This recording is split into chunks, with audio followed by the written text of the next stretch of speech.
Hello, everyone. Welcome to Courtside. I'm Blair Cartwright. Pleased to be joined, as always, with Tom Collen, our head women's basketball coach. What a week last week. Overtime against Kentucky, triple overtime against Alabama. Yeah, we ended up playing 2.5 games instead of 2 games with the one overtime against Kentucky. A great game at home.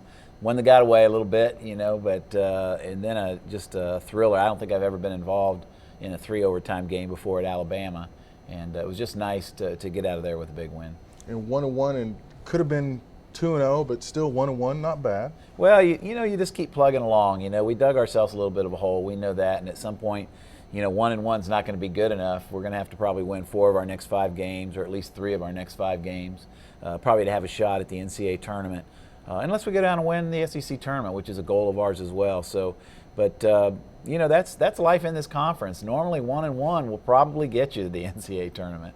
All right, let's take a look at our 3 keys from the last 2 ball games. And first, Christelle Williams continues to be steady. 18 points, 8 boards against Kentucky, double-double against Alabama, 12 and 11. Probably the most steady player really on our roster right now. As long as we leave her out there on the floor and give her minutes, she's going to get close to double-digit rebounds. She's always been a scorer for us, so just really becoming dependable. I think there's a sense of urgency for her. She's never been a starter before, and this is her first opportunity to do it. She wants to play professionally. She wants to get this team to the NCAA tournament. So she's just going out there every day and getting it done and being a good leader on top of that as well. Our second key, Dominique Wilson, 17 points against Kentucky, 19 points against Alabama. Well, she just keeps improving. She's a freshman. We know when we signed her that she was going to be good at some point. She showed flashes early in the preseason schedule and then had ups and downs. You get into the SEC and you're playing against a little bit higher level athlete, and in some cases she's a freshman playing against senior guards who are all conference, and so that makes it tough on her. But she's a great talent. She's a great kid. She works hard. We love her to death. She's going to continue to improve, I think, night in and night out. She's still a freshman. She could still have some dips here and there down the stretch, but I think the main thing with her is we just want to stick with her, and we want to see if she continues to improve. And then when we get her to the off season and get her ready for next year, I think she's going to be a pretty special player for us down the road.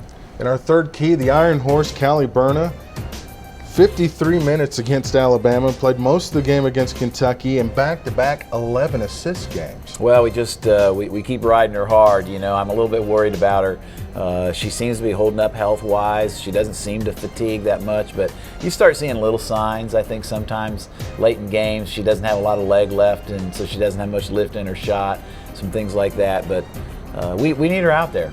She's arguably has the best assist turnover ratio in the nation. I think she's number 2 or number 3.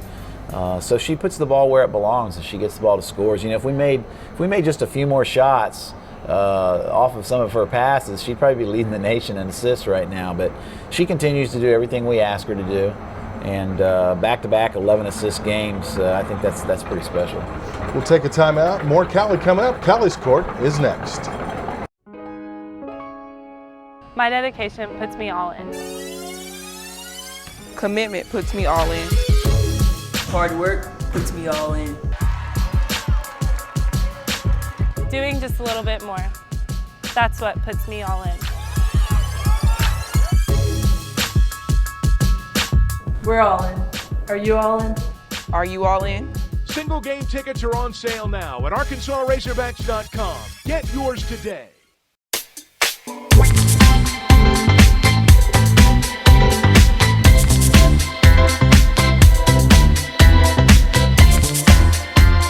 Hey guys, welcome to Callie's Court. Here we are in the Museum of Bud Walton Arena. This is where you need to be on Sunday. We have our pink game, and today with us we have Carrie, the board director of Komen and survivor of breast cancer. Just talk a little bit about what the pink game does for your foundation and how it just really puts the word out there. Well, you hit it on the head. So the biggest thing that a lot of these events do is create awareness. So clearly, we know that one of the most important things with breast cancer is early detection. So that just creates an awareness out there, especially when you honor the survivors. It just gives a lot of people all the different faces, and that you know that it can happen to anyone, that no one is really not at risk for having breast cancer. But it also gives people a lot of hope because they can see all those people out there who are survivors. So that is It's a great thing. And then, of course, we do get some of the proceeds from the event. So you all sell really cool T-shirts that people can buy before they come to the game and at the game, and that gets them into the game, but we also get a percentage of the proceeds. And that money stays here. A large percentage of that money stays here in Northwest Arkansas and the surrounding counties, and we're able to do a lot of services and provide many different programs for people in the area. Where would you say that we're at with breast cancer research and with your foundation? Well, I think one of the most exciting things about breast cancer is that we have come so far in the last 20 years. So, you know, when I was a young girl, people were dying from breast cancer. I have neighbors and other people that I know who had breast cancer, and it was really a terminal diagnosis for them. But when I was diagnosed with breast cancer at age 35, it was very severe for me as well. I was in stage 3 breast cancer, but I had a specific genetic, not genetic, but I had a protein in my DNA, and that amplified the breast cancer. And one of the great things about Komen is that they funded research on a national level to help find that marker and then to provide drugs that would suppress it and basically save my life. So we are coming leaps and bounds, and hopefully, you know, within the next 10 years, there won't be a need to do a pink game anymore because we'll have found a cure for breast cancer. I think, you know, in our lifetime, we will have definitely a cure or a way to make it just a treatable disease like diabetes or something that you would live with. So I think we're doing great, but we still have a ways to go. Now, as you said, you are a survivor of breast cancer. What would be your advice for women that are maybe battling breast cancer right now? I think the biggest thing is that you need to stay strong, and that, you know, as bad as you feel right now, it's really going to be a blip in your time. And, you know, I've been out of treatment now for a little over 7 years. And of course, during it was long and it was hard and I was tired. But now when I look back, it's, you know, hard to remember that that time even existed. And, you know, you do get back to normal and you do start to feel good again. Your hair grows back. And so there definitely is an end in sight, and you just have to stay strong, lean on your family if you can, you know, get the support of family and friends because they really want to help you. And I think that's sometimes the best thing you can do is learn how to accept help from other people.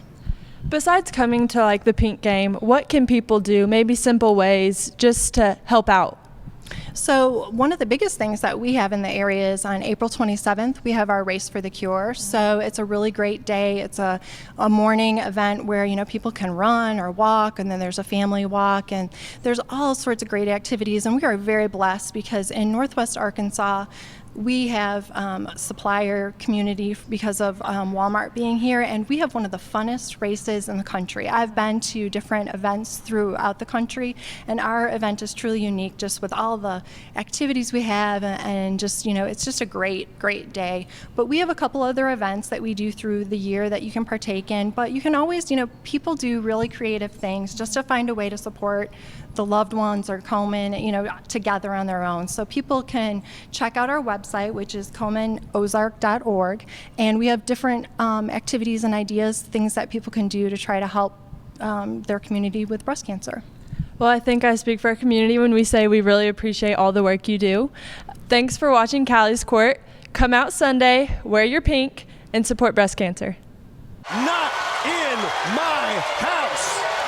Razorback fans, the 2013 men's and women's track and field season is here. The home schedule includes 4 indoor meets and 5 outdoor meets, plus the SEC and NCAA indoor championships. Join Coach Harder and Coach Bucknam as their teams continue their tradition of success. Regular season events are $5 per meet, and children 17 and under get in free. For a complete schedule of events, visit ArkansasRazorbacks.com. Go Hogs! This week's question, how do you balance recruiting and coaching in season like you are now? Well, it's difficult. You know, I got to tell you, it's a tough thing to do, especially when you're married to somebody who's your assistant coach and they've got to go out recruiting, and then I've got kids at home that I need to try to take care of. So you try to seek as much balance as you can. But for example, you know, this past week we have a bye week, so we don't have a game on Thursday. So that means you go out recruiting on Monday, you go out recruiting on Tuesday, you go out recruiting on Wednesday because you have that break. So there's really no break. But it's part of the game. It's a big part of the game. I mean, I think you always have to go find the best talent that you can, and so you can't afford not to go do it. And certainly we've signed some good kids early that we really like, and we've got a verbal commitment that we like, but we still feel like we need to go out and sign a couple more players. So you just got to get out there and be courtside. If you're not there watching them, then they don't feel like you really want them badly. So you just got to be present. You just got to find a way. And plus, on top of that, you're practicing with your current team. Yeah, even though it's a week off, it's not a week off from practice. We took one day off, that was it, and we practice every other day. I'm sure they probably would have liked to have two. We have cut down on our practice times. I've tried to slice about an hour off practice this week just because I want them to have fresh legs, and obviously we're just focusing on one team, which is an advantage to us.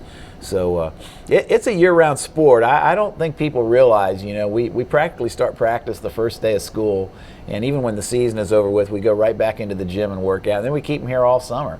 And the new legislation that they just passed now allows you to actually work with your players in the summer. Before, they had to work on their own, but now we're going to be allowed to go into the gym and work with them in the summer. So, not a lot of breaks, and if you want to be good, you got to put in the work. And now that you're able to work with them over the summer, that will help the student athletes, no doubt. Well, I think it will. I think it keeps them.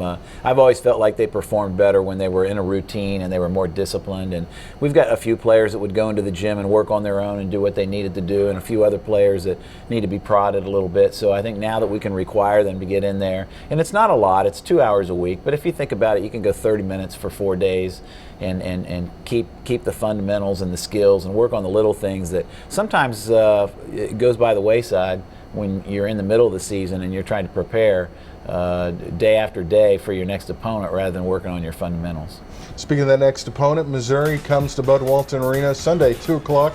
It is the Pink game, and it's a team we played earlier in the year and won a hard-fought contest in Columbia. It was a good road win for us. They've been a little bit up and down. They're a pretty young basketball team as well, newcomer to our league. So a lot of the teams in the league don't know a lot about them yet until you start scouting them and playing against them. And one of the best three-point shooting teams in the country. They really light it up from out there, and you've got to take that away.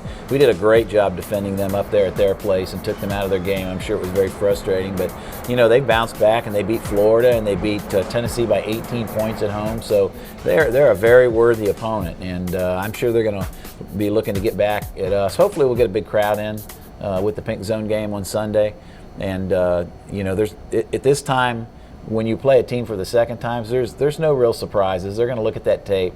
They know what we did to them, and they know what the adjustments they need to make. And so you've got to anticipate. You've got to see that coming. And we're just going to have to step up and shoot the ball as well as we shot it up there. Aaron Gatling had a great game up there. I think a career high, made 6 threes. And we're going to need to continue to get that contribution from her. No doubt about it. And you mentioned having Thursday off after back-to-back overtime games. It comes in a nice time. Well, it does, and they don't have the Thursday off. They have to play at Vanderbilt, so they have to stay focused on them, and then they get 2 days to focus on us. So, and we have 4 or 5 days to focus on them. So you'd like to think that that's an advantage, but sometimes you take time off and you come back out and get on the floor, and it seems like forever since you've played, and you got to knock the rust off too. So hopefully that works out and that plays in our favor. All right, well, best of luck Sunday, and let's get another win over Missouri. All right, let's do it. All right, for Tom Collen, I'm Blair Cartwright. We'll see you next time on Courtside.